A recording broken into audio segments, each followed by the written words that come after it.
그 1사분면 경리단길 여기 1사분면 쪽이고, 그 다음에 서울역 좌측 있죠. 좌측부터 후암동 정도까지가 2사분면 정도로 보고, 그 다음에 용산역이나 이촌역을 3사분면이라 보고 4사분면을 이쪽으로 보거든요. 이쪽. 그러면 크게 용산구가 지역이 4개로 나눠져요.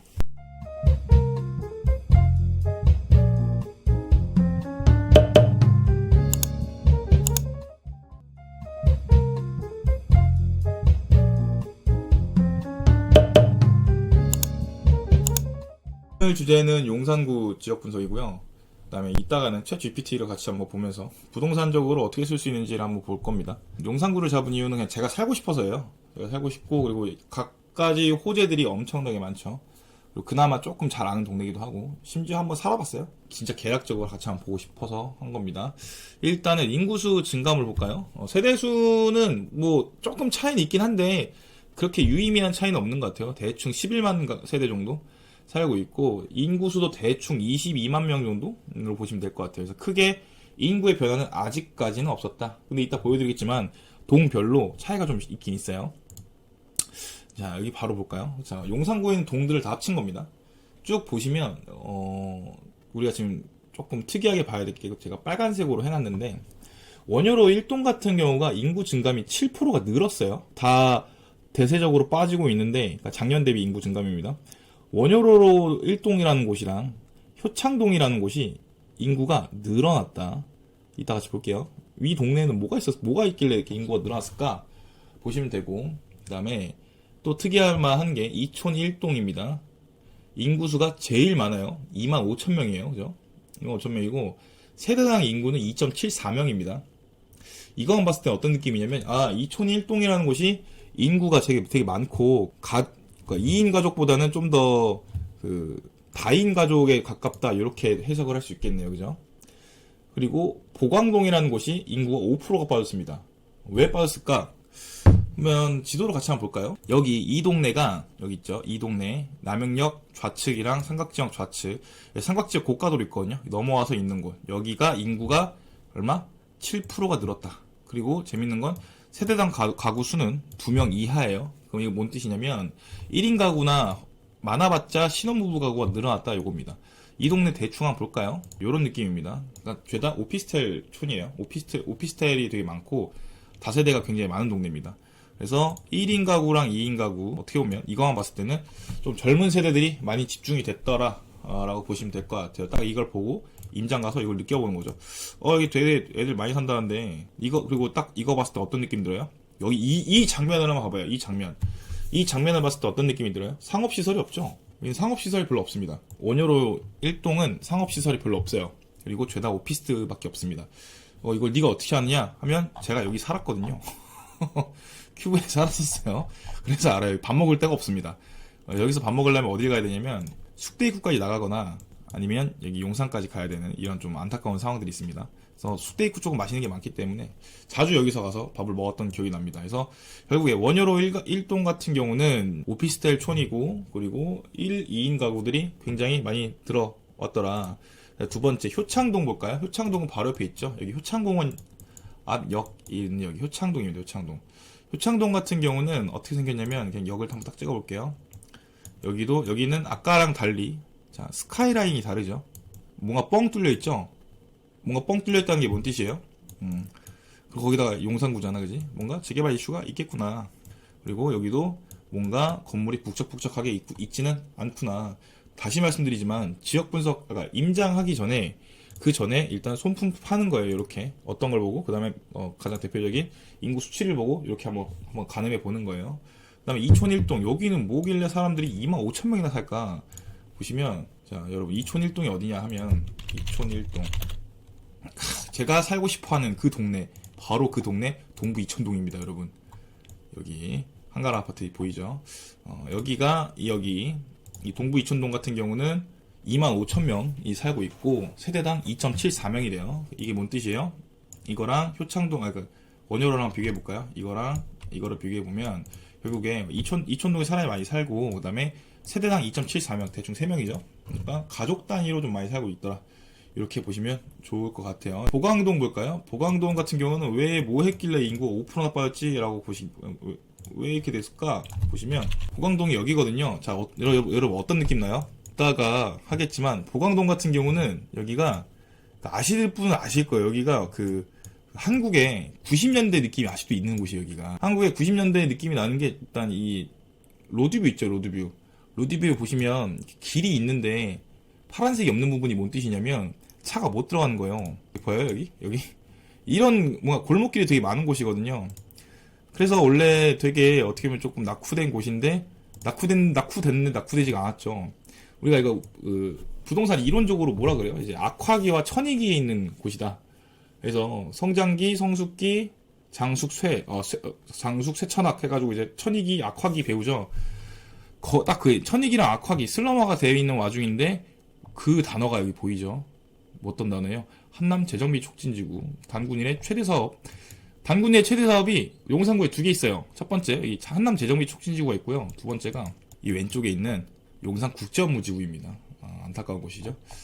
이것도 이따가 다 같이 보긴 볼 거예요. 아무튼 보강동 같은 경우가 사람이 많이 빠졌다. 제가 봤을 때 정비구역 하기도 하고 그다음에 실제로도 많은 노후화되기 때문에 돈 있는 사람들이 사실 실거주용으로는 그러니까 돈이 20억 30억 있으신 분들이 사실 살만한 곳은 아니에요. 돈 대비해서 입지도 좋고 하지만 다시 보지만 이런 느낌입니다. 평당 엄청난 가격을 자랑하죠.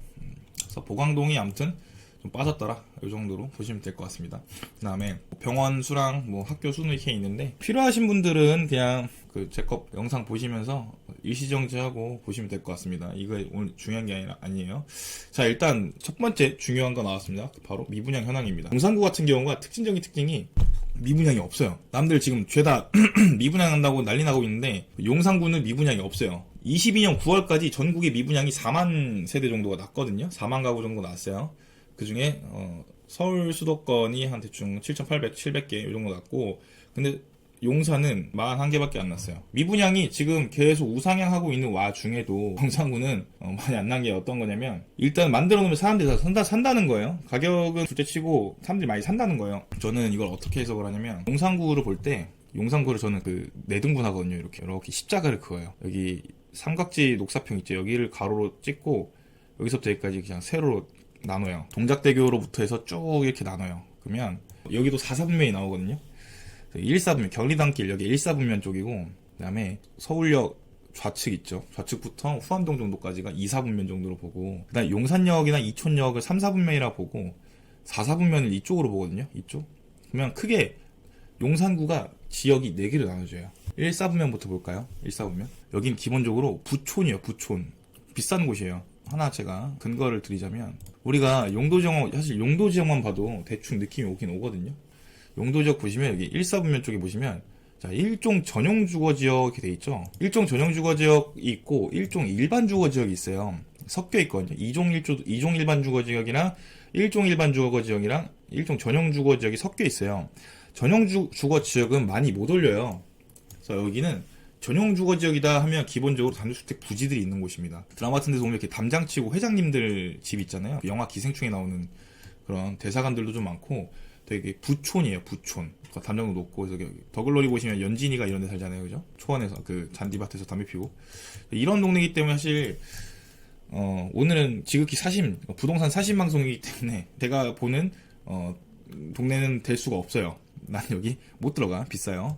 자, 그 다음에 뭐 조금 위에 보시면 경리단길이죠. 쭉 가면 경리단길이고 여기는 사실 상업지대라고 보시면 됩니다. 이 녹사평 용산구청 쪽 해가지고 이태원까지 그러니까 여기 보시면 노란색 도로 있죠. 이 도로를 따라서 도로 근처에 있는 곳들은 죄다 그냥 상업지대라고 보시면 됩니다. 그 다음에 1사분면 이렇게 대충 끝내고요. 2사분면 같은 경우가 이게 후암동을 보시면 후암동도 사실 크게 다르진 않습니다. 여기도 뭔가 90년대 한국보다는 2000년대 한국이 좀 더 가까워요. 보시면 이제 길 걷다 보면 여기서 애들 막 100원짜리 돈 넣고 오락실하는 느낌 이런 느낌이 되게 강한 동네인데 여기 후암동도 지금 뭐 재개발 이슈가 되게 있어요. 왜냐면 제가 평가 몇 번 해봤거든요. 재개발 이슈 있고 그래도 개인적으로 지금 딱 살기에는 보강동보단 낫습니다. 그리고 여기 후암동의 가장 큰 이점이 뭐냐면 용도 지역별로 다시 말씀드릴게요. 일단은 동보다는 좀 광역적으로 보시게 되면 자, 서울입니다. 핑크색이 여러분 일반 상업지역이라고 하는 지역이에요. 그래서 잘 보시면 일반 상업지역도 서울에서는 별로 없어요.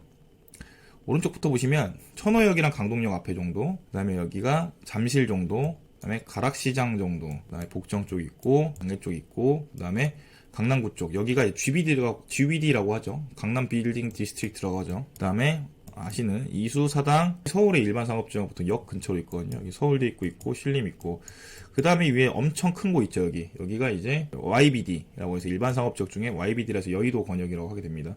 그러니까 우리가 보통 술 먹을 때 어디서 먹는지 생각해보면 돼요. 용산역 근처, 공덕역 근처, 여기 홍대 입구 요 라인부터 신촌 이렇게 있고요. 제가 저번에 클럽과 부동산 했을 때 했던 거 비슷한데 아무튼 이렇게 돼 있고 여기 같은 경우가 이제 CBD라고 하죠. 이제 센트럴 빌딩 디스트릭트라 해가지고 광화문이랑 이제 시청 쪽 이 라인 보시면 되고 명동 쪽이요. 여기는 중심 상업지역입니다. 좀 더 진하죠. 건폐율이나 용적률이 더 많이 먹어요. 그래서 여기는 훨씬 더 비쌉니다. 중산 같은 경우도 흔치 않아요. 네, 근데 잘 보셨네요. 명동은 중심 상업지역이기 때문에 기가 막힌 백화점들이 있고 막 그렇죠. 그래서 사람들이 많은 곳들이 사실 용도 지역이 핑크색인 경우가 많아요. 근데 이 말을 제가 왜 드리냐 하면 후암동 같은 경우가 입지적으로 봤을 때 후암동이 기가 막힌 곳이에요. 사실 서울역 바로 갈 수 있죠. 그리고 이론상 걸어서 여기도 CBD도 갈 수 있어요. 이론상 내가 이쯤 살면 이론상 날씨 좋을 때 그냥 여기 중구까지 걸어갈 수도 있어요. 진짜요. 뻥안 치고 여기서 해볼까요? 직선거리로 1.5km면 걸어서 돌아가면 3km잖아요. 1시간 안 걸리죠. 그죠? 그래서 입지 되게 좋습니다. 그래서 바로 밑에 빠질 수도 있고 좋은데 문제는 여기가 2000년대 한국 느낌이 좀 난다.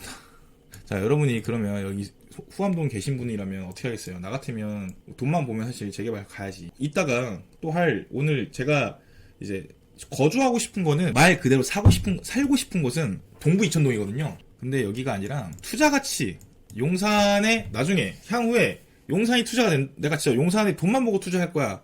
그러면 어디에 투자할 것이냐를 말씀드릴 때 제가 늘 말씀드리는 곳이 바로 여기입니다. 청파동. 메모하실 분 메모하세요. 돈 있으신 분들 비싸요. 돈 있으신 분들 여기 들어가면 좋습니다. 청파동도 지금 어떻게 생겼냐면 계략적으로 이렇게 생겼어요. 아무데나 찍어보면 여기도 그냥 어떻게 보면 전형적인 우리들의 주거 공간이죠. 그리고 딱 봤을 때 여러분 이렇게 임장 가기 전에 로드뷰 몇 번 찍어보잖아요. 그죠? 그러면 딱 찍었는데 요런 느낌이야. 그러면 어떤 느낌을 가져야 돼요? 빨간색 벽돌집들이 많잖아요. 빨간색 벽돌집들은 조금 TMI지만 노태우 때 만들어졌을 가능성이 큽니다. 노태우 정권 때 300만원가 500만원가 만든다고 했잖아요. 그때 일률적으로 많이 만들어야 되기 때문에 가장 원재료를 구하기 쉽고 튼튼하고 싼 요 벽돌집들이 되게 많이 생기게 됩니다. 그래서 빨간 벽돌집들은 보통 노태우 정권 전후에 만들었다고 보시면 돼요. 사용 승인일이 아마 92, 93년도쯤 될 거예요. 아무튼 자, 청파동도 이런 느낌이 있습니다. 근데 청파동은 좀 느낌이 다른 게 사람들이 외국인들이 많이 살아요. 이태원 근처잖아. 아까 뭐라 그랬죠? 여기 원래 기본적으로 외국인들이 많이 사는 곳인데 북쪽 여기는 기본적으로 비싸. 어디로 가? 걸어서? 여기까지 하는 거죠. 청파동. 왜 외국인이 많이 사냐면 기본적으로 용산은 외국인들이 많이 살아요. 그쵸? 미군도 있고 대사관도 있고 기본적으로 여기 업무 시설도 있고 해가지고 많이 삽니다. 그 이외에 왜 사는지 모르겠어요. 저도 그냥 살아요. 역사적으로도 우리가 일제시대 때부터 용산에는 그런 말 있죠. 용산은 120년 동안 외국에 있었다. 이렇게. 청파동이랑 후암동을 제가 되게 좋게 보는 이유는 사실 어떻게 보면 좀 딱 하나예요. 자, 우리 여기 지금 손 있죠. 손 아이콘. 여기가 서울역입니다. 그죠? 노란색은 서울역이라고 볼게요. 만약에 지금 2030년, 2040년 로드뷰에 따라서 정부가 기획한 모든 도로가, 모든 기차, 철도가 다 깔리면요. 서울에서부터 여수까지 2시간 반, 3시간이면 갑니다. 여기도 금방, 군산까지도 금방 가요. 그러니까, 어떻게 보면, 우리의 그 생활권이 우리가 전철이 없고 버스가 없다면, 우리의 동네 사이즈는, 후암동의 동네 사이즈는 여기가 끝이겠죠. 상대적 거리, 접근성이 이 정도가 다 하겠지. 근데, 전철도 뚫리고 버스가 뚫리니까 우리가 인식할 때 후암동에서 만약에 산다고 해도, 대치이동 간다 해서 우리가 먼 길 가셨네 이 생각 안 하잖아요. 나중에 10년, 20년 뒤에는 서울에서 군산, 보령막, 김천, 구미 갈 때도 거의 그냥 좀 비싸게 버스 탔네 이런 느낌이지 우리 마음속에 접근성은 좋아질 거라고. 그러면 봐봐요. 서울역에서 가까울수록 집값을 떠나서 효용이 되게 커지겠죠. 신림 사는 사람이 서울역 가는데 한 30분 걸렸고 서울역에서 여수까지 3시간 걸렸다. 그럼 3시간 반이잖아요. 그죠? 근데 여기 서울역 바로 앞에 사는 사람들은 30분이라는 그 시간을 메꿀 수가 있다고. 그럼 더더욱 고급화가 될 겁니다. 용산구에 지금 1사분면, 2사분면 했고요. 대충 1, 2 했고 효창공원은 이따 할게요. 3, 4분면. 여기도 지금 엄청 핫한 곳인데 한강로동 같은 경우도 여기도 자, 여기는 용산역이죠. 위에는 서울역이고 밑에는 용산역이에요. 용산역 근처 가보시면 아시겠지만 생각보다 뭐 볼 거 없어요. 생각보다. 죄다 업무지구 이렇게 돼 있고 용산역도 뜰 거라 생각합니다. 근데 용산역 같은 경우는 지금 용산 국제업무지구 있잖아요. 여기가 지금 사업이 빠그러졌다가 다시 지금 하고 있거든요. 여기가 저 어떻게 될지도 봐야 되고, 그 다음이 핵심이 용산 정비창 있죠. 이따가 할 거예요. 지금 제가 말하는 건 그냥 제가 용산을 하도 많이 다녀고 용산에 있는 거 하도 많이 평가하다 보니까 그냥 생각나는 대로 그냥 의식이 흐르는 대로 얘기하는 건데, 여기 용산 정비창 여기도 지금 엄청 핫하거든요. 여러분이라면 여기 얼마 주고 사실래요? 여기에 만약에 싹 밀었어. 여기 사신 분 죄송하지만 이 건물 볼까? 여기를 민 다음에 여기랑 똑같은 걸 만약에 만든다 생각해봐요. 이렇게 만들어. 그러면 여기 땅 갖고 있는 사람은 얼마를 요구하겠어요? 금액을. 지금 이 상태의 임대료 상태를 요구할까요? 절대 아니지. 나라도 여기 있는 거 준해서 땅값을 받겠죠. 그렇게 생각하시면 될 것 같습니다. 동부이촌동은 이따가 제가 엄청 애정하는 곳이기 때문에 이따가 하고, 그 다음에 이제 하나씩 봅시다. 용산 국제업무지구 나무위키님을 통해서 같이 볼게요. 이거마다 사실 어마어마하죠. 이게 원래 계획대로라면 요런 이제 어마어마한 곳이 이제 여기에 용산역 서측 북서측에 요 어마어마한 게 들어섰을 예정인데 안 됐다.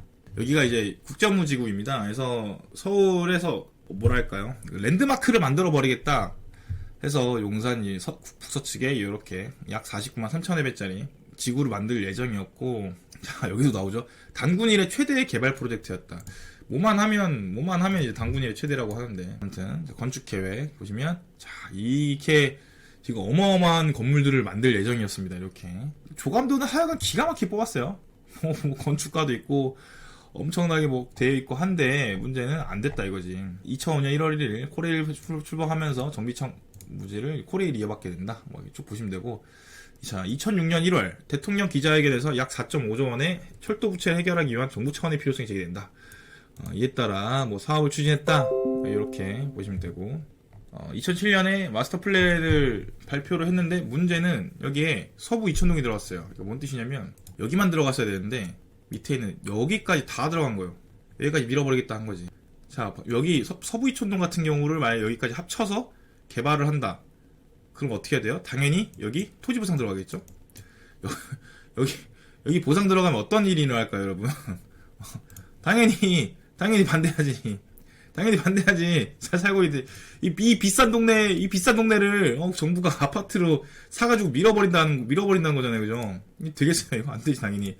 그래서 엄청나게 지금 논의가 있다가 결국에 안 됐다. 그래서 수정을 해서 이런 식으로 뭔가 되게 뭐랄까요? 그 프로토스 느낌이네요. 그 비행기 날아다닐 것 같고 이런 곳인데, 이제 했다가 갑자기 그날이 오고 말았습니다. 2008년이 오고 말아가서 빠그러졌다가 사업 수정되고 연예인 불러서 노래 시키다가 또 이렇게 바뀐 거예요. 그러니까 계속 바뀌어요. 계속 바뀌다가 사업이 무산됐다가, 그다음에 사업 실패 원인 첫 번째가 이제 서부 이촌동에서 토지 보상 문제 발생했고, 그리고 그냥 질렀다. 그다음에 돈을 못 땡겼다. 이렇게 보시면 될 것 같습니다. 그래서 다시 추진을 했고 재추진하고 또 추진하고 하는데, 과연 이게 될지는 조금 더 보아야 될 것 같습니다. 그래서 지금 공원화 해가지고 뭐 한다고는 하는데, 글쎄요. 이것도 가봐야지 알 것 같아요. 좀 노잼이니까 우리 제일 재밌는 거 갑시다. 한남동 재정비 촉진지구입니다. 개인적으로는 이거야말로 진짜 단군 일의 최대 사업이 아닌가 싶은데, 이렇게 한남동이 있죠. 한남동 같은 경우도 그냥 개인적으로 제 개인적인 사견을 말씀드리면 입지는 진짜 좋습니다. 여기를 아까 보여드린 것처럼 지금 뭐 이런 동네를 지금 싹 밀어가지고 지금 여기다가 재개발을 어마어마하게 한다고 했잖아요. 보시게 되면 전체 면적이 거의 10만 회배예요. 3만 3천 평이죠, 거의. 구역도 되게 다양하게 나뉘어 있어요. 그래서 여기에 재개발 사신 분들은 어마어마하게 지금 떡상을 했죠. 여기 계신 분들 다 돈이 많으니까 다들 관심이 많으시겠지만, 한남동 이 라인은요 지금 엄청납니다. 그리고 감정평가 이슈도 있어요. 만약에 이 방송을 평가사님들만 봤으면 내가 얘기하고 싶은 게 많지만, 평가사님들 실무적인 거 이외에는 실무적인 거는 말 안 할게요. 그래서 감정평가 이슈도 있고 위치는 진짜 좋죠. 보시면 한남동이 위치가 좋은 이유 또 하나 있습니다. 뭐가 있냐면, 자, 여기 데칼코마니처럼 마주보고 있는 데가 어디죠? 바로 아크로리버 신반포 이 라인이에요. 마주보고 있어요. 우리나라 최대의 입지가 어디예요? 압구정이죠. 그 다음에 두 번째가 전 개인적으로 한남동이라 생각합니다. 마주보고 있고, 심지어 얘는 한남동은 아쿠보다 좋아요. 왜? 한강을 남쪽으로 해서 보고 있죠. 남향이죠. 그래서 좋은데 문제는 아까 말씀드린 거에부터 나오게 됩니다. 왜? 뭐가 문제다? 너무 커. 사업이 너무 크고 잘라도 크기 때문에 주민들 합의도 좀 어렵고 정리하기도 어렵고 사업을 하기가 어렵죠. 막말로 아파트 한 동짜리 만드는 거랑 100동짜리 만드는 거랑 얼마나 더 기간 차이 나겠어요. 여기 계신 분들은 뭐 결혼했는지 모르겠지만 저는 안 했지만 결혼해서 애가 있다. 근데 내가 돈이 좀 있다. 한 여유 자금이 한 많지는 않지만 한 30억 정도 있다. 그러면 들어가면 좋죠. 여기까지 하겠습니다. 아무튼 자, 추진 한남 볼까요? 한남 1구역부터 볼게요. 한남 1구역. 중요한 거는 조합 설립 정도 보시면 돼요. 정부 해제됐고 민간 재개발 신청한 상태입니다. 탈락돼가지고 뭐 다시 하고 있다. 요 정도 보시면 될 것 같고. 한남 2구역 볼까요? 한남 2구역 같은 경우는 조합 설립 인가가 12년에 났고 16년에 뭐 변경인가 났나 봐요. 재정비 촉진지구 변경 지정 뭐 됐나 봐요. 그래서 고시가 지정됐다. 그 다음에 서울시 건축위원회 심의 통과했고 사업시행인가에 신청 완료됐고 사업시행인가가 났고 시공사 선정까지 된 상황인데 최초 조합 설립 인가로부터 몇 년 걸렸다? 9년 걸렸다. 정비사업할 때 봐야 될 게 아시는 분들 아실 거예요. 지구 지정이랑 조합 설립 인가랑 사업시행 인가랑 그 다음에 관리처분 인가 이게 가장 중요합니다. 각각 인가 때마다 가격이 거의 폭발적으로 상승을 해. 폭발적으로. 왜일까? 중요한 거예요 여러분. 지금 중요한 거야. 그러니까 예를 들어서 여기가 만약에 재개발 구역을 해봐요. 여기 조합 설립인가가 무슨 뜻이냐면 여기 이 동네 사람들 있지. 이 동네 사람들이 만약에 뭐 재개발 구역 지정됐고 했어요. 그래서 여기에다가 여기 이 요만한 거를 밀어버리고 아파트를 짓고 싶어. 이렇게 아파트를 짓고 싶어. 그럼 어떻게 해야 돼? 내가 만약에 여기 뭐 광명 하이츠 빌라에 살고 있어요. 그래서 내가 요만큼을 이제 우리 동네를 밀고 아파트를 지을 건데 내가 삼방 빌라에 살고 계신 분들 하기 싫을 수도 있고 소망원 하고 싶을 거고 북경만년 하고 싶을 수 있잖아요. 그러니까 사람마다 사업을 하냐 못하냐에 대한 이견 차이가 커요. 이견 차이가. 그래가지고 법에 있는 요건을 충족을 하면 니네한테 국가의 힘을 일부 줄게. 즉 수용권을 줄게라고 하는 거예요. 그래서 이 동네 사는 사람들끼리 어깨 걸고 이제 하자. 그래서 회사를 차리자 하는 게 바로 조합 설립이라고 보시면 됩니다. 우리끼리 진짜 하자 해가지고 회사를 차린다. 조합 설립인가는 그냥 회사를 차린다라고 생각하셔도 무방합니다. 큰 틀에서는. 사업시행 인가는 뭐예요? 그래. 그래서 조합 설립 인가 한 다음에 막 공고 뜨죠. 막 니네 한 다음에 그래 니네 사업해 라고 하는 게 사업시 인가인데 이것보다 더 중요한 게 관리처분 인가입니다. 관리처분 인가. 왜 중요하냐? 그 책이나 유튜브 보면 뭐 관리처분 인가 중요하지 당연히. 중요하지 하면서 막 얘기해 주는데 그래 쉽게 얘기해줄게. 쉽게 아주 쉽게. 우리가 민법상 소유권이 취득사용 처분이죠. 관리처분인가가 왜 중요하냐면 재개발 구역 내에서 취득은 뭐예요? 조합 입장에서 뭘 취득해요? 헌집을 취득하죠. 그 다음에 처분은 뭐예요? 조합원한테 새 집을 주죠. 이해돼요? 그러니까 조합이랑 조합원이랑 분리를 해봐요. 쉽게 생각해서 조합 입장에서는 조합원 집을 헌집을 산 다음에 사업을 하고 새 집을 주잖아. 헌집이 새 집이 되는 마법을 지금 하고 있잖아요. 그러면 지금 있는 집의 관리와 처분을 어떻게 할지 확정 짓는 거예요. 종전 100세대고 우리가 해보니까 종은 한 150세대 만들어서 팔 거고 뭐 건축비 얼마 들어가고 그 다음에 현금 청산 얼마 들어가고 해가지고 계획서를 국가에 내면 국가에서 오케이 니네 이대로 관리 처분해 관리 및 처분을 해 라고 하는 게 관리 처분이에요. 근데 왜 중요해? 중요하지. 이대로 진행이 될 거니까. 즉 리스크가 없잖아. 이제 리스크가 없다고. 조합이 국가랑 해가지고 조합에서 계획서를 만들어서 주는 거죠. 그러면 이제 그 내용대로 오케이가 됐으면 그 내용대로 바로바로 진행이 되는 거예요. 리스크가 줄고 사업 속도가 줄게 되겠죠. 그래서 관리 처분인가가 되게 중요하다. 그 다음에 하나 3국 볼까요? 정부교육 지정이 2009년에 났어요. 조합 설립인가 12년 9월 4일 났어요. 이게 뭔 뜻이야? 3년 동안 열심히 해가지고 조합 설립을 했다는 뜻입니다. 지형도면 고시가 있죠. 지형도면 고시가 뭔 뜻이냐면 그냥 한남 3구역의 동네 구역은 여기서부터 여기까지야 라고 하는 거고 그다음에 서울시에서 오케이 이대로 건축해 하고 변경 나고 여기 뭐 감자평가 수험생들 계실지 모르겠지만 변경이랑 최초고시 구분할 줄 아셔야 됩니다. 여러분 변경고시와 최초고시. 아무튼 그 다음에 이제 사업시행인가 고시가 났다. 그래서 관심 있으신 분들은 구글링에다가 용산구 고시 제 2019-38호 치면 나와요. 거기에 보시면 되고, 그래서 관리처분 인가 예정이죠. 관처되는 순간 여기 떡상하는 겁니다. 떡상. 한남 4구역. 여기도 2009년 정비구역 지정이 났고, 그 다음에 조합설립인가 여기는 6년이나 걸렸네요. 그죠? 5년 걸렸네, 대충. 여기는 5년 동안에 조합설립인가가 됐고. 그래서, 자, 보시면, 요런 연역들을 볼 때, 요 느낌만 갖고 봐도, 보기가 훨씬 편해질 겁니다. 여기도 2009년 10월에 났죠? 조합설립인가 여기 3년 만에 났어요. 그죠? 조합 임원 해임 총회 가결 및 임시 조합원 선임 여기 뭐 싸움 났나봐요. 그 다음에, 지형도면 고시까지 난 상태. 여기는 아직 사업 시행인가도 안 난 상태. 사업 시행인가가 안 났다는 건 뭐예요? 국가가? 사업을 해라 말아라를 이제 아직까지는 안 됐다 이렇게 보시면 됩니다. 여기서 가장 구체화된 곳이 어디야? 바로 한남 3구역이죠. 관처 예정 여기 관리처분인가 예정 여기가 이제 조금 구체화됐다 이렇게 보시면 되고 여기인가봐요. 여기 이쪽 라인 3구역이 지금 그나마 속도가 좀 빠른 상태다 이렇게 보시면 될 것 같습니다. 이런 내역을 알고 현장을 가면 좀 재밌어요. 시간 나면 1에서부터 한 5구역, 4구역 가가지고 야 여기가 됐고 여기 안 됐네. 그리고 여기 이 동네 왜 여기 안 됐을까 이렇게 하나하나씩 찾아가는 거죠. 최초 2003년에 한남 뉴타운으로 지정된 이후에 서울시내 타 뉴타운에 비해서 진행 속도가 장기화된 지역. 당연하지. 왜? 넓잖아. 비싸고 넓고. 초기 개발 기대감에 집가 급등하였으나 사업 진행이 부진하여 보합세를 보이다가 코로나 이후 가격이 급상승했어요. 아시는 분 아실 겁니다. 근데 저의 일단 생각을 봅니다. 언제 될지도 모르고 너무 비싸요. 아마도 다음 생에 가지 않을까 싶고 내가 안 사는 거야. 자, 그 다음 사업 볼까요? 정비창. 지금 용산구에 재개발 사업이나 굵직굵직한 사업이 한 15개에서 20개 정도 있어요. 근데 오늘 그냥 제가 좋아하는 거, 그냥 제가 봤을 때 좀 유의미하고 좀 괜찮다 싶은 것들만 갖고 왔습니다. 정비창 전면 도시 정비형 재개발 사업이고, 여기가 어디냐면, 여기입니다. 이거 좀 광역적으로 볼까요? 여기. 하이브 앞이죠. 하이브 앞인데, 여기. 입지 장난 없죠, 여러분. 장난 없습니다. 여기도 용산 기본적으로, 용산이 입지가 왜 이렇게 다 좋냐면, 남쪽은 죄다 한강이고, 북쪽은 CBD예요. 그러니까 북쪽은 업무지구가 이렇게 있고, 상업지구도 좋죠. 오른쪽은 성수로 빠질 수 있어. 왼쪽은 여의도야. 기가 막히지. 기가 막혀요. 내가 용산을 사랑을 안 할 수가 없어. 아무튼 용산 정비창 1구역입니다. 여기고 입지가 좋다는 건 이제 느낌 맞고 이제 많은 분들이 사실 여기 많이 지나가 왔을 거예요.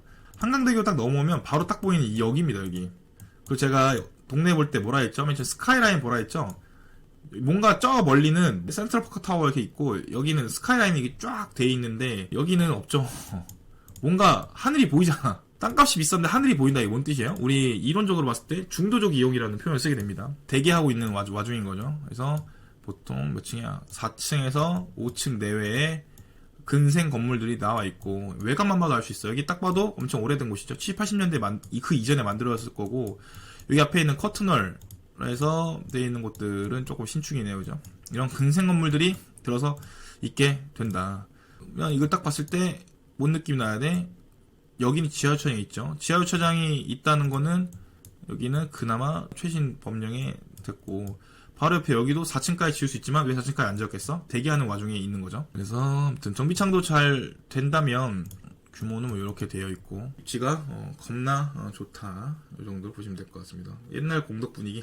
여기 정비창 전면 1구역도 지금 조합 설립 인가까지만 났어요. 1구역은 3구역은 고시만 난 상태입니다. 그 다음에 제가 투자 가치로서 굉장히 좋다고 말한 청파 1구역 주택 재개발 사업에 대해서 말씀드리겠습니다. 청파 1구역은 청파동이 계략적으로 한 요 서울역 서쪽에 있는 곳이고 아까 말씀드린 대로 여기는 제가 봤을 때는 투자 가치는 상당히 높다고 생각이 됩니다. 이제 전국이 광역적으로 이제 엮여지게 된다면 서울역 근처는 엄청 떡상할 거고 서울역 근처는 가보신 분 아시겠지만 사실 여기 서측 보면 여기가 대한민국 수도 서울의 역의 앞이구나라고 생각하기는 조금 쉽지는 않은 곳이야 아직. 솔직히 쉽지는 않은데 오른쪽으로 가면 조금 수도 서울에 이제 그런 느낌이 나긴 하거든. 이쪽은 그런 느낌이 나는데 이쪽은 조금 그저 힘들어요. 여기를 또 제가 어떻게 하느냐 하면 제가 옛날 회사도 이 근처였어가지고 자주 여기 쪽 와봤는데 여기가 동자동 이 라인이 밤에 되게 무섭습니다. 밤에 여기 걸으면요 되게 무서워요. 잘 보시면 밤에 앞에 불 다 꺼져 있거든요. 다 꺼져 있어요. 거기다가 가로등도 별로 몇 개 없어. 가로등 몇 개나 있을 것 같아요. 여기 하나 있네. 50m 하나씩 있네. 50m 하나씩. 그래서 여기가 조금 무서워요. 밤에 혼자 다니기 무섭고, 특히 여성분들은 진짜 무섭습니다. 여기 굴다리부터 해가지고, 여기 숙대고 있구나. 숙대고에서부터 여기 있죠, 여기. 이 라인이 조금 무섭긴 해요. 아무튼 청파동 같은 경우는 좀 더 이제 상승 여진이 있고, 계략적으로 한번 이동도 한번 볼까요? 이런 느낌입니다. 그래서 우리나라의 1980년, 90년대 분위기가 물씬 나는 곳이죠. 딱 봤을 때 여러분 여기랑 비슷한, 뭔가 여기랑 고지대에다가 여기랑 비슷한 느낌인 데가 어디 있어요? 바로 여기죠. 신촌입니다. 느낌 비슷하죠. 신촌이랑 아현 이 라인도 언덕이 어마어마해요. 나중에는 서대문이랑 이쪽 하면서 아현드타운 해가지고 한번 볼게요, 같이. 아현드타운이랑 해서 이 북아현 이쪽 있죠. 이쪽 해서 여기도 지금 되게 좋은 곳이긴 한데, 아현동은요, 여러분, 아현동은 이게 지금 우리가 지금 메타버스로 보고 있잖아요. 근데 여기 이 뚜벅이로 살기 쉽지 않습니다. 여기 엄청나게 올라가야 돼. 지금 봐봐. 지금 로드뷰도 버벅대고 있잖아. 지금 힘들어가지고. 여기도 엄청 올라가야 돼. 여기도 지금 엄청 올라가야 돼. 근데 뷰는 나쁘지는 뭐 않다. 자, 청파 1구역 주택 재개발 사업 보시게 되면, 자, 오늘 뭔가 계속 재개발 얘기 계속 나오네요. 그죠? 아직 그렇게 막 사업이 엄청 빠르게 진행되고 있지는 않아요. 그냥 다 미래같이 보고 들어가는 거죠. 그죠? 그 다음에 용산구를 큰 그림으로 보자 하면, 이게 뭔 뜻이냐면, 지금 거래 절벽이잖아요. 그죠? 용산구는 어떤 상황인가 같이 보면 재밌을 것 같아요. 그래서 21년도에 전국의 토지 거래량이 대충 80조 원 정도 됐고, 근데 올해는 반토막 났죠. 거의 60% 됐고, 거래 건수 엄청 줄었고, 거래 금액 엄청 줄었고, 지가 변동률이, 여러분 아파트 매매 가격 지수 말고 지가 변동률이라고 있어요. 지가 변동률.